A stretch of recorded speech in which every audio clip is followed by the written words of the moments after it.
Despite not having two of its top players in Jamal Murray and Andrew Wiggins, the Canadian national team has dominated the 2023 FIBA World Cup through its first two games.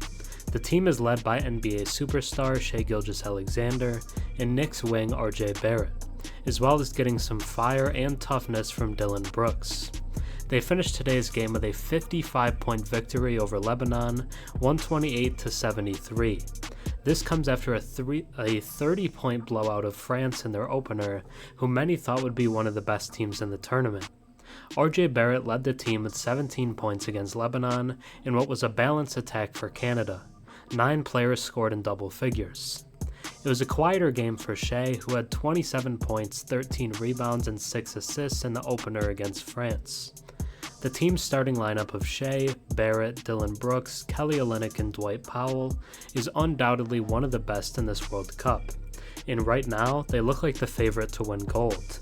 The utter dominance they've displayed through 2 games has been unmatched, and it might be hard to find a team that can keep up with them, though the United States, Germany, and Spain will all try to do so. I know some might say, Herm, aren't you just overreacting to a win against a not very talented Lebanon team? And I'd say the embarrassment they gave France justifies me calling it dominance and the early favorite to win the whole thing. SGA has a legitimate argument as the best player in the entire tournament, and Barrett is a phenomenal number 2. Canada is dominating the 2023 FIBA World Cup. Now let's take a deeper look. Before we get into the impressive opening games from Shai, Barrett, and Team Canada, if you enjoy my content and watch a few videos of mine, think about subscribing. 96% of my viewers are actually not subscribed, so if you watch it before and enjoy the content, drop a sub and comment down below. It really helps the channel. 2 demonstrations testify to the quality and quantity of Jordi Fernandez's team. They are also historic, as with 43 assists, they beat the record in the history of the FIBA World Cup. Canada is based on a stellar core. Shai Gilgeous-Alexander has the ability to apply rhythm and movement. He has the flow on the court that makes him undetectable. He didn't need the spotlight and added 12 points, 5 rebounds, and 5 assists to shine.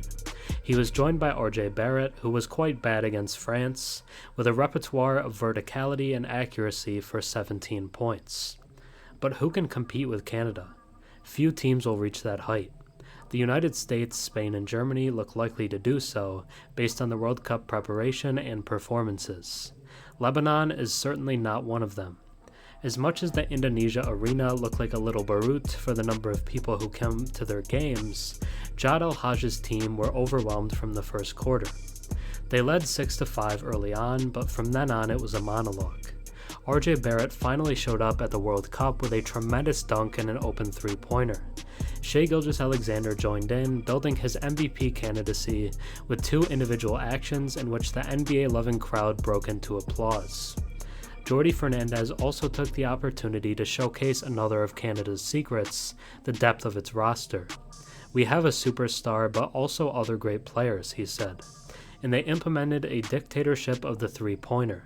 Up to 11 threes at halftime, with the second unit led by the inspired Bell Haynes and Ajim. With the score 21-51, the best returned to the court. Minutes of shooting and sharing the weight of the attack. Barrett, Shai, and Brooks hitting again and again. Also after the restart, with the Knicks star taking the spotlight that in the first game Shai had over everyone. An eye-catching game, a highlight against one of the weakest teams in the World Cup. His dunk in the amazing final tally of 43 assists, a record in the history of the World Cup, put the finishing touch in the tremendous 73-128 final that boosted his candidacy. Shai and RJ Barrett are their leaders, and now anyone can bring them down from the cloud they are sitting on. If all goes well, they will be Spain's opponents in the second round. Thanks for watching. I'm Herm. Have a good one.